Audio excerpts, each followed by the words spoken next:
Welcome back to my channel Susmita Bengali blogs. আজকে হচ্ছে চিংড়ি পালং শাকের রেসিপি, পাতলা ঝোল। দেখো চিংড়ি মাছ, পালং, আলু সব একে একে কেটে নিয়েছি।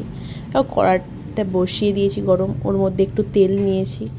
ও দেখো তেল গরম হয়ে গেছে, চিংড়িতে একটু লবণ একটু হলুদ মাখিয়ে নিলাম, নিয়ে চিংড়িটা ভাজতে দেবো। দেখো ভাজতে দিয়ে দিলাম কড়াতে। দেখো ভাজা ভাজা কমপ্লিট হয়ে গেছে। হালকা করে ভেজে তুলে, বেশি ভাজলে শক্ত হয়ে যাবে চিংড়িটা, একটু হালকা করে ভেজে এবার চিংড়িটা দেখো তুলে নিলাম। ওই তেলের মধ্যে একটু একটু পাঁচফোড়ন অ্যাড করে এবার ওর মধ্যে দিয়ে দিয়েছি পালং আর আলুটা একটু দিয়ে দিয়েছি, কালো জিরে বা পাঁচফোড়ন যে কোনো কেউ কিছু দিতে পারো।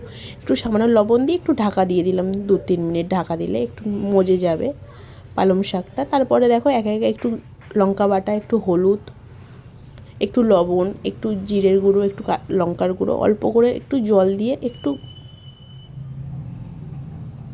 ঘেঁটে নিলাম, অল্প করে মাখিয়ে সব মশলাগুলো করে নিলাম। দেখো এর মধ্যে ঘাঁটার মধ্যে ওর মধ্যে একটা বা দুটো যে যেরকম লঙ্কা ঝাল খাও দিয়ে দিতে পারো। তার মধ্যে ওই মশলাটা যেটা জলের বাটিতে গুলে রেখেছিলাম ওটা দিয়ে দিলাম। দেওয়ার পরে একটু চিংড়িটা দিয়ে দিলাম, ভাজা চিংড়িটা দিয়ে দিলাম, দিয়ে একটু নাড়ানাড়ি করার পরে একটু হালকা করে একটু জিরের গুঁড়ো দিলাম, দিয়ে ব্যাস একটু নাড়ানাড়ি করার পরে জল ঢেলে দিলাম। দিয়ে দেখো 4-5 মিনিট দেখো একটু ঢাকা দিয়ে রেখে দেবে। রেখে দেওয়ার পর আলুটা যতক্ষণ না সিদ্ধ হবে, দেখো আমি নাড়িয়ে দেখলাম, দেখো আলুটা পুরো সিদ্ধ হয়ে গেছে। দেখো আমাদের রেডি। হালকা